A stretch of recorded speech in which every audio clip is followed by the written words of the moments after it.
السلام علیکم ورحمۃ اللہ وبرکاتہ۔ ہمارے نبی صلی اللہ علیہ وسلم کے جو عادت ہے، جو اخلاق ہے، آپ کا چلنا پھرنا، اٹھنا بیٹھنا، لوگوں سے بات چیت کرنا، یہ سب نبی اکرم صلی اللہ علیہ وسلم کی سیرت ہے۔ اور کچھ چیزیں ایسی ہیں جو اللہ رب العزت نے آپ صلی اللہ علیہ وسلم میں پیدائشی طور پر رکھی ہے، جیسے آپ کا قد، آپ کا رنگ، آپ کے بال، آپ کے دانت، آپ کے رخسار، آپ کی آنکھیں، آپ کے ہاتھ، آپ کے پیر، آپ کا سینہ، آپ کا شانہ، یہ سب نبی صلی اللہ علیہ وسلم کے شمائل ہیں۔ ہم نبی صلی اللہ علیہ وسلم کے سیرت کے بارے میں تو بہت کچھ جانتے ہیں کہ ہمارے نبی کے عادات ایسے تھے، آپ کے اخلاق ایسے تھے، آپ کا اتنا رحم تھا، آپ اتنے کریم تھے، آپ ایسے سخی شخص تھے، آپ لوگوں سے کس طرح ملتے تھے، آپ صلی اللہ علیہ وسلم لوگوں سے کس طرح گفتگو کرتے تھے، آپ دوسروں کے ساتھ کیا کیا سلوک کرتے تھے، آپ دوسروں کے دل کس طرح جیتا کرتے تھے، آپ دوسروں کو کس طرح خوش کیا کرتے تھے۔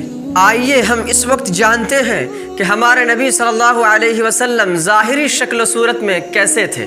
حضرت انس بن مالک رضی اللہ عنہ فرماتے ہیں کہ آپ صلی اللہ علیہ وسلم نہ تو بہت زیادہ لمبے تھے اور نہ ہی بہت زیادہ ناٹے تھے، بلکہ آپ درمیانی قد کے تھے۔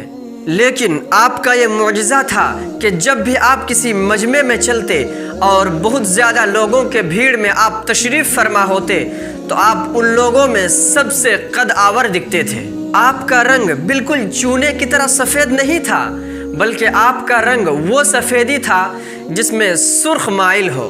آپ کے بال نہ تو بہت زیادہ سیدھے تھے اور نہ افریقیوں کی طرح مڑے ہوئے پیچ دار، بلکہ آپ کی بالوں میں خمی تھی، یعنی بال گھنگریالے تھے۔ اللہ رب العزت نے انہیں 40 سال کی عمر میں نبوت عطا کی اور 10 سال سے کچھ زائد سال آپ صلی اللہ علیہ وسلم مکہ میں رہے، اور پھر 10 سال آپ صلی اللہ علیہ وسلم مدینہ میں قیام فرمایا۔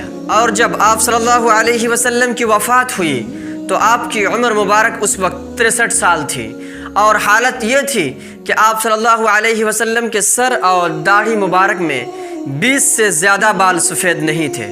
اسی طرح جب آپ کے اوصاف یعنی آپ کے شمائل کو براء ابن عازب رضی اللہ عنہ نے بیان کیا ہے تو انہوں نے فرمایا ہے کہ آپ صلی اللہ علیہ وسلم کے قد مبارک نہ بہت زیادہ لمبے تھے اور نہ ہی بہت زیادہ ناٹے تھے۔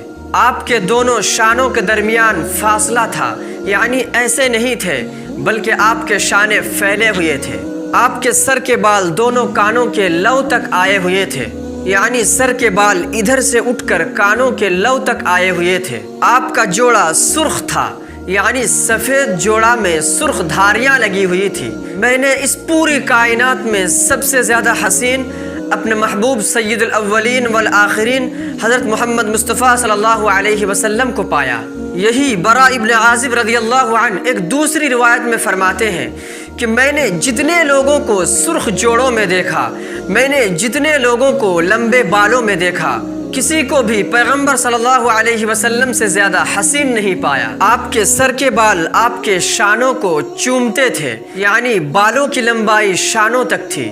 آپ صلی اللہ علیہ وسلم کے بال کبھی کانوں کے لو تک تھے، کبھی آپ کے بال مبارک گردن تک ہوا کرتی تھی، کبھی آپ کے بال مبارک ان شانوں تک ہوا کرتی تھی۔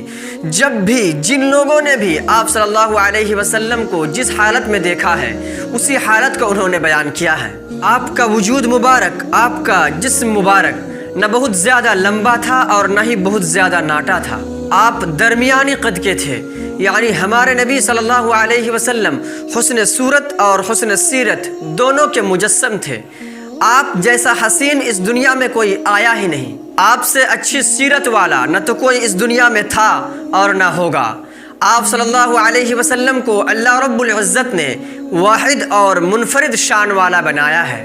تو جب ہمارے نبی صلی اللہ علیہ وسلم حسن سیرت میں بھی سب سے اعلیٰ اور حسن صورت میں بھی سب سے اعلیٰ، تو ہماری ذمہ داری یہ ہے کہ ہم آپ صلی اللہ علیہ وسلم کی سنتوں کو اور آپ کی سیرت کو اپنانے والے ہوں۔ سو آئیے ہم سنتوں پر کھڑے ہونے کی کوشش کریں، ہم عزم کریں کہ ہم پیارے نبی صلی اللہ علیہ وسلم کی سنتوں کو اپنے اندر لائیں گے۔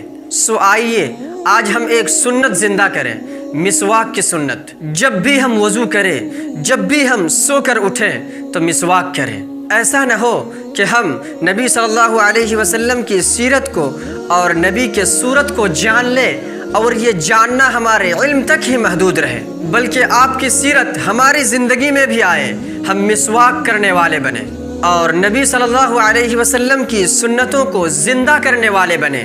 اور آپ تو جانتے ہیں کہ نبی صلی اللہ علیہ وسلم نے فرمایا کہ جو کوئی شخص میری کسی سنت کو اس سنت کے موت کے وقت زندہ کرے گا، یعنی وہ سنت معاشرے میں مر چکی تھی، مٹ چکی تھی، اور اس وقت کسی شخص نے اس سنت کو زندہ کیا، تو اللہ رب العزت اسے 100 شہیدوں کا ثواب عطا کرے گا۔ اور آج جب کہ مسواک کی سنت مٹتی جا رہی ہے تو میں بھی عزم کرتا ہوں اور آپ بھی عزم کریں کہ ہم نبی کی اس پیاری سنت کو مٹنے نہیں دیں گے، بلکہ ہم اسے اللہ کے فضل سے زندہ کرنے کی کوشش کریں گے۔